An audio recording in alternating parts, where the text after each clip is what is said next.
My name is Kaylin. I go by Kay. I'm the eldest of three younger brothers. I'm from Kingsville, Texas. I usually say Corpus Christi. Most people generally don't know where Kingsville is, but if you do, great for you.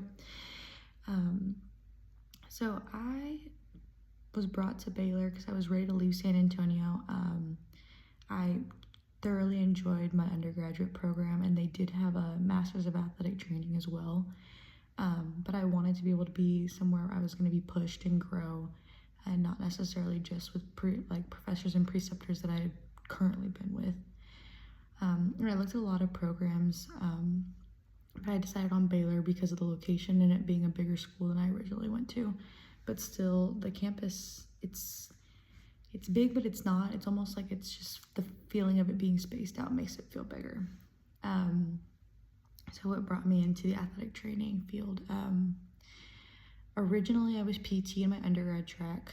I ended up switching to athletic training when my professor and I kind of talked about what was my path that I wanted to take. I ultimately ended up working football for a couple days, and I was like, yep, let's switch this track. I always knew I wanted to be in some type of sports medicine, especially like that kind of healthcare. Like looking back at Kevin Ware's injury, basketball star from back in the days collegiately, that kind of helped solidify that. Where do I hope to go after graduation?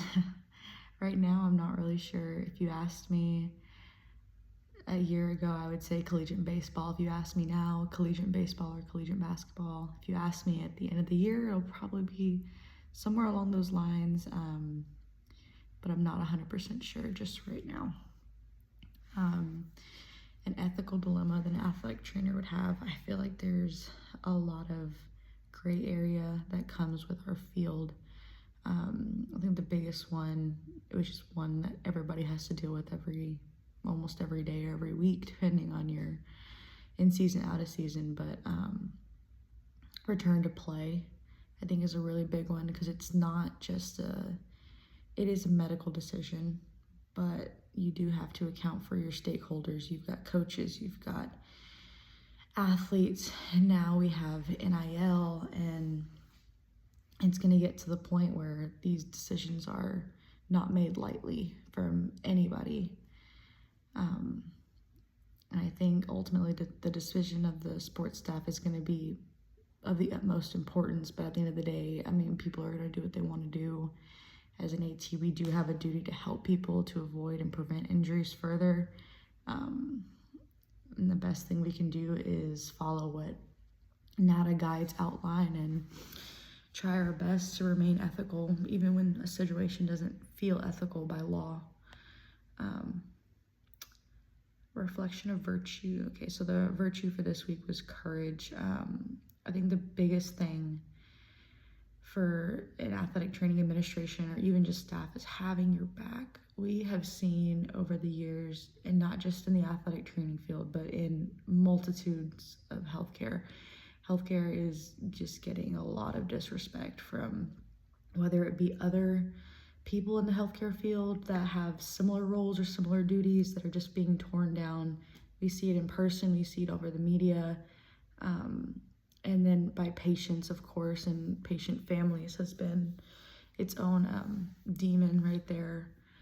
But knowing that your staff has your back, knows that you can make the right decisions, that to me is part of being courageous, as well as making sure that everyone grows on a professional and personal manner. And just being able to work with someone, even if you do find it difficult working with them, I feel like that's another way you could see that. But advocating for your sports med team is going to be of the utmost importance.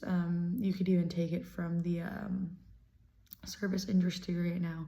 You have waitresses and waiters, they, may say something, there's a screw up, whatever, and their manager doesn't have their back, which continually supports customers treating them like crap. That's no different than what we see in the healthcare with nurses right now too. every healthcare field needs to have its avenue of courage read by their administration. And I think that courage has to be a part of anyone's job. Like it just has to. We want to be able to stand on our morals, but we also want to make sure we don't burn bridges. It's a slight delicacy when it comes to being courageous. We want to avoid being reckless, but still being able to speak out and make decisions when it's necessary.